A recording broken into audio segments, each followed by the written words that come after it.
नमस्कार दोस्तों, आज का हमारा टॉपिक है statement of the accused person. Section 313 का स्टेटमेंट क्या होता है वो हम आज पढ़ने जा रहे हैं। It is a very important part of a criminal trial.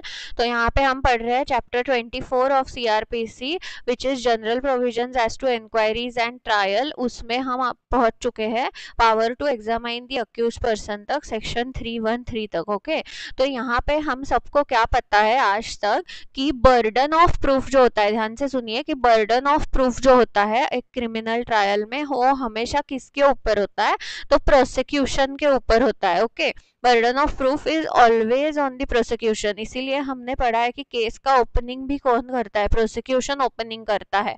और अक्यूज्ड को क्या किया जाता है, यहाँ पे देखिए कि अक्यूज्ड को प्रिज्यूम किया जाता है। It is a presumption that accused is innocent. Okay, तो यहाँ पे अक्यूज्ड को हम प्रिज्यूम कर रहे हैं कि वो इनोसेंट है और पूरा का पूरा जो बर्डन ऑफ प्रूफ है वो हमने किसके ऊपर डाल रखा है, प्रोसिक्यूशन पे। इसीलिए आपको बहुत बार ये सुनाई दिया जाएगा कि prosecution case should stand on its own feet. मतलब प्रोसिक्यूशन ने खुद का ही एविडेंस इतना स्ट्रॉन्ग लाना है कि अक्यूज्ड कन्विक्ट हो जाएगा। Okay, otherwise benefit of doubt उसको मिलेगा और वो एक्विट हो जाएगा। पर क्या इसका मतलब ये है कि पूरा का पूरा सब कुछ प्रोसिक्यूशन ही करेगी और हम अक्यूज को कुछ बोलने का मौका ही नहीं देंगे? तो ऐसा बिल्कुल भी नहीं है। क्यों नहीं है? Because of principles of natural justice, जिसमें एक बहुत इंपॉर्टेंट प्रिंसिपल है दैट ऑफ ऑडी अल्टरम पार्टेम, जिसका मतलब ये है कि दोनों साइड्स को सुने बगैर हम कोई भी फैसला नहीं करेंगे।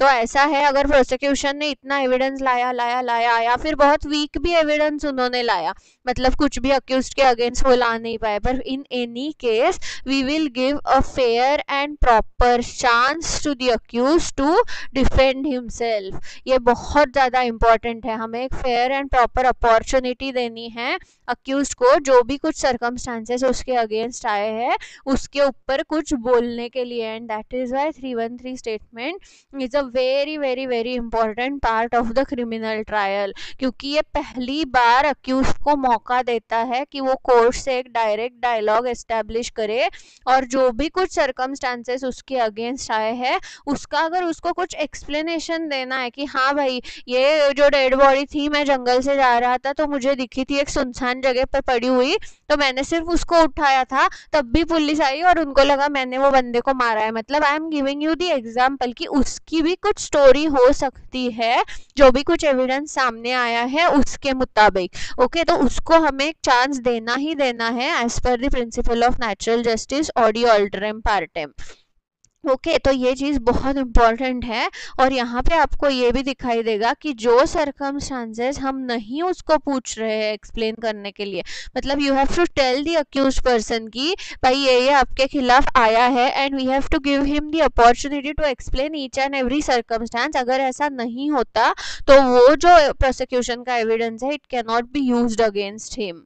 सी, this is very very very important. And यहाँ पे फिर सुप्रीम कोर्ट ने केस लॉज में ये भी बोला है कि आपको उसको पूछना है। उसका मतलब ये नहीं कि एक सिंगल क्वेश्चन में आप उसको पूछ दो कि put together in a simple question कि हाँ बताओ आपको क्या कहना है इसके बारे में, ऐसे नहीं। You have to point by point put forth each and every evidence that has come on record against him and you have to seek the explanation. है ये हम आगे जाके पढ़ने जा रहे हैं। तो आई होप आप सबको 313 स्टेटमेंट क्यों इतना इम्पोर्टेंट है वो समझ में आ गया होगा। This is a very important background behind why is 313 statement very very very important. Okay, now यहाँ पे 313 सेक्शन क्या बोल रहा है, power to examine the accused person.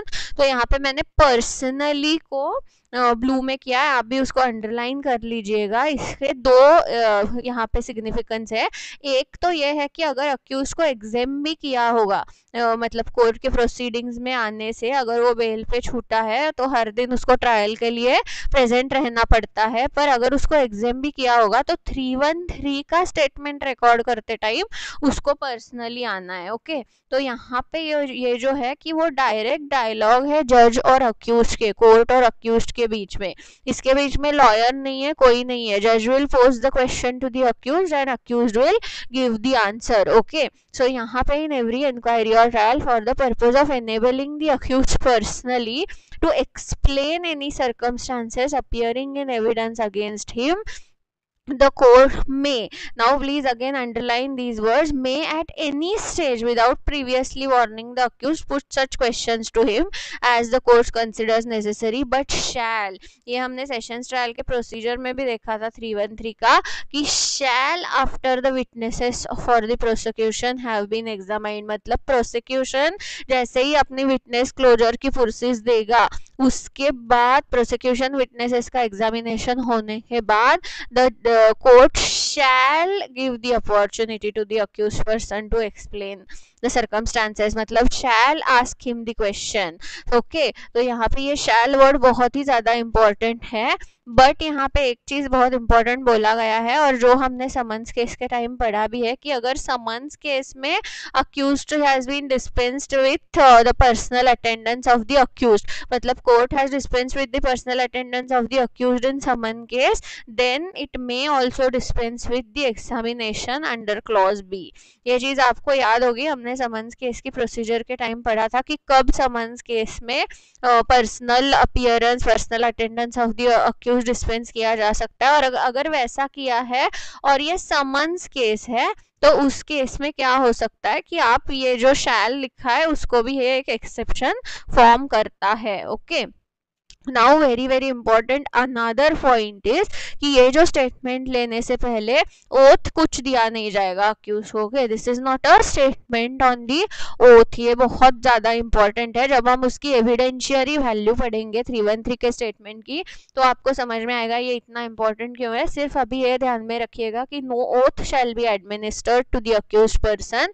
Then उसके बाद ये भी बहुत इंपॉर्टेंट है कि अगर अक्यूज ने एक आधा जो क्वेश्चन जज ने पूछा है उसका आंसर देने के लिए रिफ्यूज कर दिया कि जज साहब मुझे इस क्वेश्चन का आंसर नहीं देना है, या फिर वो तो खुद को डिफेंड करने की कोशिश कर रहा है, तो अगर उसने फॉल्स आंसर भी दे दिया एक क्वेश्चन का, ओके तो आप समझिएगा ही shall not render himself liable to the punishment. Okay because it is his also duty to defend himself, तो वो रिफ्यूज कर सकता है आंसर देने को, और वो कभी मतलब खुद को डिफेंड करने के लिए अगर उसने फॉल्स आंसर भी दिया है तो वो she shall not be render to the punishment. But इसका ये बहुत इंपॉर्टेंट है कि ये फॉर और अगेंस्ट उसके यूज हो सकता है, मतलब it will form the part of the record and put in evidence for और अगेंस्ट हिम. ओके एंड जज कैन और court can draw conclusion based upon that in its own discretion. Okay तो ये बहुत इंपॉर्टेंट है evidentiary value के लिए of 313 statement. इसको हम डिटेल से पढ़ने जा रहे हैं नेक्स्ट स्लाइड में. तो अभी आपको ये भी ध्यान में रखना है कि एक अमेंडमेंट के बाद क्या हुआ था. Now the court may take help of the prosecutor and defence counsel in preparing relevant questions, क्योंकि अभी मैं आपको दिखा नहीं सकती बट यहाँ पे सेशंस केसेस जो होते हैं बहुत लंबा चलता है ये statement of the accused person, मतलब hundreds of questions are asked to that person और उसके जो आंसर्स है वो रिकॉर्ड किए जाते हैं. तो यहाँ पे अभी क्या बोला गया है कि जो पब्लिक प्रोसिक्यूटर है और डिफेंस काउंसिल है उसकी कोर्ट मदद ले सकता है वाइल प्रिपेयरिंग द क्वेश्चंस. और यहाँ पे अभी एक चीज भी बोला गया है, द कोर्ट में permit filing of WS by the accused in sufficient compliance of this section. Okay तो WS यूजुअली हमने सिविल में तो पढ़ा ही पढ़ा है, पर अभी यहाँ पे बोल रहे हैं कि अभी यहाँ पे भी अक्यूज्ड एक WS फाइल कर सकता है. ओके तो ये एक अमेंडमेंट के बाद आया है, आपको कौन सी अमेंडमेंट है वो ढूंढना है और नोट डाउन करना है. ओके तो ये चीज को याद में रखिएगा आप. Now will come to a very important part कि 313 के स्टेटमेंट के बेसिस पर कन्विक्शन हो सकता है क्या. Can 313 statement form the sole basis, sole को अंडरलाइन करिए, सोल बेसिस ऑफ कन्विक्शन, मतलब यहीं पे आपको समझ में आएगा कि उसकी एविडेंशियरी वैल्यू का है, क्या है, कितना वेटेज उसको दिया जाता है एविडेंस में. तो इस क्वेश्चन का आंसर नो है.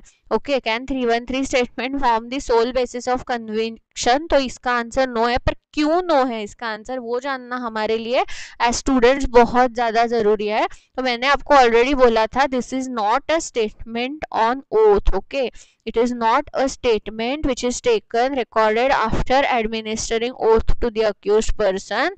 और बहुत ज़्यादा इंपॉर्टेंट ये भी है cross examination is the most important right in the criminal trial. Okay, मैंने आपको बहुत बार बताया है कि किसी भी चीज की वेरासिटी शेक करने के लिए, impeaching the credit of any of the evidence, cross examination बहुत ज्यादा हेल्प करता है। अभी यहाँ पे 313 का statement is a dialogue between the court and the accused person, तो accused is not cross examined over your. Okay, तो वो ओथ पे स्टेटमेंट भी नहीं है, यहाँ पे अक्यूज की क्रॉस एग्जामिनेशन भी नहीं हो रही है, जो भी कुछ जवाब वो दे रहा है उसके बेसिस पे। देयरफॉर ये जो है वो एविडेंस के डेफिनेशन में नहीं बैठेगा as per section 3 of the evidence act, and that is why it is not a substantive piece of evidence. Okay, ये बहुत ज़्यादा इम्पॉर्टेंट है। तो it is not a substantive piece of evidence, मतलब जो भी कुछ उसमें कहा गया है वो उसको हम ट्रू नहीं मान सकते unless the veracity is tested by the oath और cross examination, and that is why it can not form the sole basis of conviction. ये बोला गया है Rajkumar Singh versus state of Rajasthan, ये केस को आप जरूर पढ़िएगा। और उसमें ही क्या बोला गया है कि if you want to form a, मतलब depending on the statement of the accused, if you want to convict, then he may better enter into the witness box, क्योंकि सेक्शन 315 ऑफ सीआरपीसी जो हम आगे पढ़ने जा रहे हैं वो क्या बोलता है कि accused can be the witness from the side of the defence.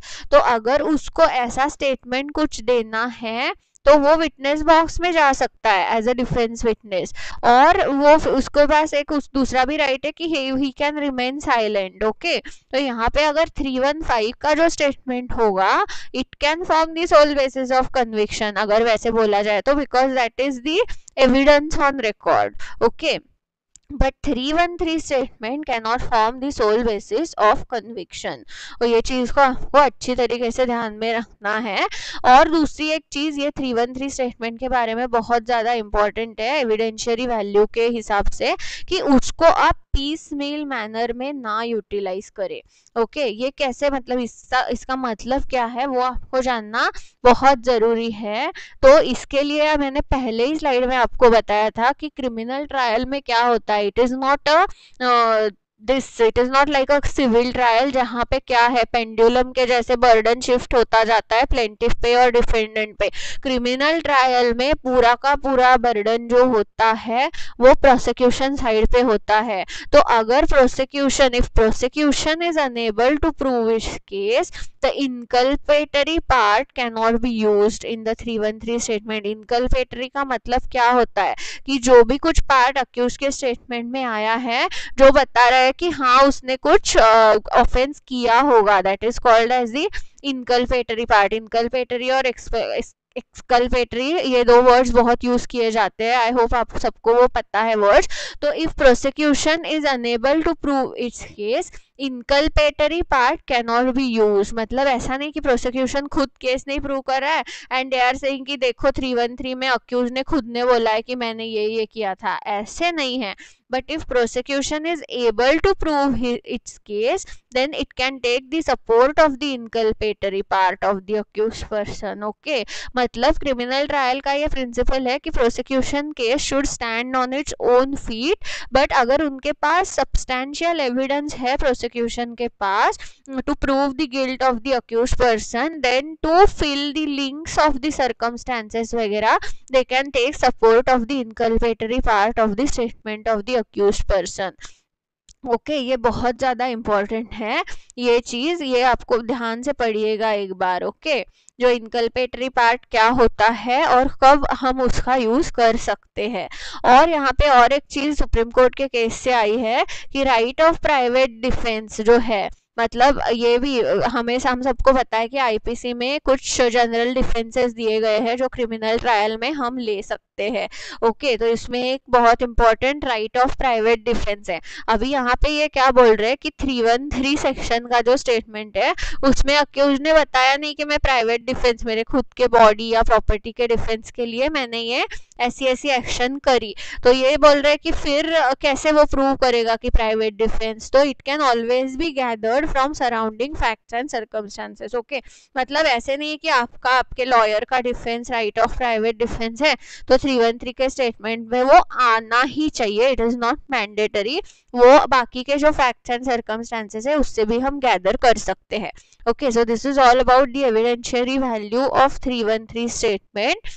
Now we'll go to a very important part. This is a further development, मतलब जैसे जैसे टेक्नोलॉजी एडवांस हुई है उससे जो डेवलपमेंट आ गया है इसके बारे में बात कर रहे हैं इस केस लॉ में, which deals with dispensing with the personal attendance। ये केस लॉ है, आपको भी पता है ये वाला, और ये it talks about the dispensing with the personal attendance. इसीलिए मैंने 313 में पर्सनली वर्ड को आपको अंडरलाइन करने को बोला था। तो ये केया मुखर्जी वर्सेस मैग्मा लीजिंग जो केस है उसमें क्या बोला गया है कि टेक्नोलॉजी अभी एडवांस हो गई है, बाकी एविडेंस हम वीडियो कॉन्फ्रेंसिंग से ले रहे हैं, सबको पता है। तो अब ये जो स्ट्रिंजेंट एकदम प्रोविजन था of the physical presence of accused person उसको हम थोड़ा रिलैक्स कर सकते हैं। पर कैसे हम रिलैक्स कर सकते हैं कि उसने एक एफिडेविट देना है कोर्ट में, किसने, अक्यूज पर्सन ने, provided such application is accompanied with the affidavit. मतलब वो एक एप्लीकेशन करेगा कि मैं पर्सनली नहीं आ सकता 313 का स्टेटमेंट देने के लिए, उसके साथ उसको क्या करना है, एक एफिडेविट देना है। उसमें उसको क्या लिखना है कि क्या उसकी डिफिकल्टीज थी, कि वो क्यों नहीं आ रहा है। देन उसको खुद को ये अश्योर करना है कि no prejudice would be cost to him, because हमने देखा है कि अगर उसको मौका नहीं मिला तो ऑडियो अल्टरम पार्टम का ब्रीच हो जाएगा और फिर वो फेयर ट्रायल नहीं रहेगा। बाद में जाके अगर अक्यूज बोला कि मुझे तो उन्होंने 313 के स्टेटमेंट के लिए बुलाया ही नहीं, तो that is why he has to give the assurance that no prejudice would be cost to him. Okay, and then उसको ये भी अश्योर करना है कि आगे जाके वो कोई ग्रीवेंस नहीं रेज करेगा कि आपने मुझे बुलाया नहीं, मुझे अपॉर्चुनिटी नहीं मिली मेरा केस प्रेजेंट करने का। अगर ऐसे 3 का एफिडेविट वो अक्यूज पर्सन दे रहा है तो आजकल जो फिजिकल प्रेजेंस है अक्यूज का कोर्ट रूम में फॉर 313 स्टेटमेंट वो किस तरीके से थोड़ा सा प्रोविजन डाइल्यूट किया गया है। ओके, तो इसके लिए ये केस लॉ आपको पढ़ना बहुत जरूरी है, ये केया मुखर्जी वर्सेस मैग्मा लीजिंग का। Okay, and now you have to note next to 313 आपको सेक्शन 281 लिखना है। ओके, मैंने हमेशा बोला है कि सीआरपीसी जो है वहाँ पे you have to jump across the sections, तो 281 के साइड में भी आप 313 लिख सकते हो और 313 के साइड में 281। ऐसा क्यों है?